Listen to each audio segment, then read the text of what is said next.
El canon de la escritura, F. F. Bruce. En esta ocasión nos reseñamos esta obra maestra, erudita y científicamente documentada, pero a la vez asequible a la comprensión de cualquier lector. Desde que Anastasio, obispo de Alejandría, uno de los hombres más ilustres y preclaros entre los llamados padres de la Iglesia, utilizó por primera vez en el año 367 la palabra canon en una de sus cartas para referirse a la lista de libros reconocidos como dignos de ser considerados escritos sagrados de inspiración divina. El canon de la Escritura ha sido uno de los puntos de mayor debate en el seno de la cristiandad. Cuando hablamos del canon de la escritura, la palabra canon tiene un significado sencillo. Hace referencia a la lista de libros contenidos en la escritura, la lista de libros reconocidos dignos de ser incluidos dentro de los escritos sagrados de una comunidad de culto. En un contexto cristiano, podemos definir la palabra como la lista de escritos reconocidos por la Iglesia como documentos revelados por Dios. Al parecer, fue Atanasio, obispo de Alejandría, quien utilizó por primera vez esta palabra en dicho sentido en una carta que circuló en el año 367 después de Cristo.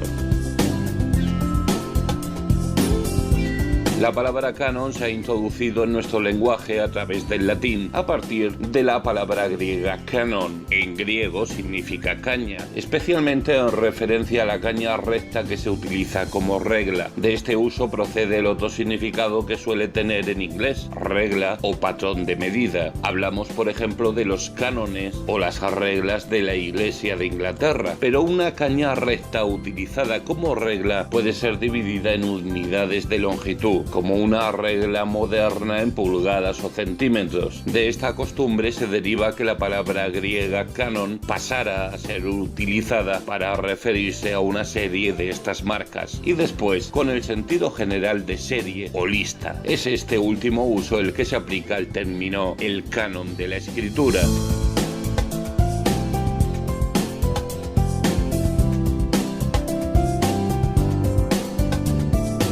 Antes de que la palabra canon se utilizara con el significado de lista, la Iglesia la utilizó en otro sentido, como regla de fe o regla de verdad. En los primeros siglos del cristianismo era un resumen de la enseñanza cristiana que se creía que reproducía lo que enseñaron los apóstoles mismos y que se utilizaba para examinar todo sistema doctrinal o toda interpretación de los escritos bíblicos antes de ser aceptados por la cristiandad. Pero una vez que los límites de la Sagrada Escritura quedaron generalmente aceptados, la Escritura misma llegó a considerarse la regla de fe. Por ejemplo, Tomás de Aquino dice que solo la Escritura canónica es la regla de fe. Desde otro punto de vista teológico, la Confesión de Fe de Westminster, tras establecer la lista de los 66 libros del Antiguo y Nuevo Testamento, añade, los cuales son proporcionados por la inspiración de Dios para ser la regla de fe y conducta. Estas palabras afirman la posición de la Sagrada Escritura como el canon o patrón de medida por el cual regular la enseñanza y actuación cristianas, mientras que canon de la Escritura significa lista de libros aceptados como Sagrada Escritura. El otro sentido de canon, regla o patrón de medida, ha desaparecido, por lo que se entiende como canon de la Escritura únicamente la lista de libros que se reconocen como la regla de fe y conducta.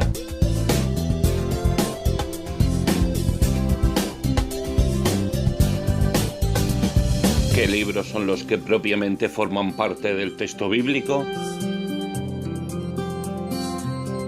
¿Quién decidió qué libros debían aceptarse o rechazarse? ¿En qué se fundamentó tal decisión? ¿Continúan teniendo validez tales argumentos en el día de hoy? Por otro lado, nuestra sociedad actual, tan aficionada a lo esotérico y fácilmente encandilada por todo aquello que tenga aureola de misterio, se ve con frecuencia perturbada por un enjambre de escritos sensacionalistas que recurren a supuestos escritos secretos o escondidos atribuidos a escritores bíblicos para apoyar sus fantasías. ¿Qué hay de cierto en todo esto? ¿Es el canon de la Sagrada Escritura un canon cerrado? ¿Cabe pensar en la posibilidad de añadir otros textos originales en caso de ser actualmente descubiertos y probada su autenticidad? Sobre el autor, contarte que F.F. Bruce fue profesor emérito de la Universidad de Manchester en el área de exégesis y crítica bíblica y una de las mayores autoridades mundiales en el tema. Aporta en este libro el trabajo de investigación y estudio más serio y documentado que se conoce dentro del campo conservador, analizando con microscopio los criterios utilizados en la forja del canon de la Escritura a través de los siglos y las garantías sobre las que descansa el texto de nuestra Biblia.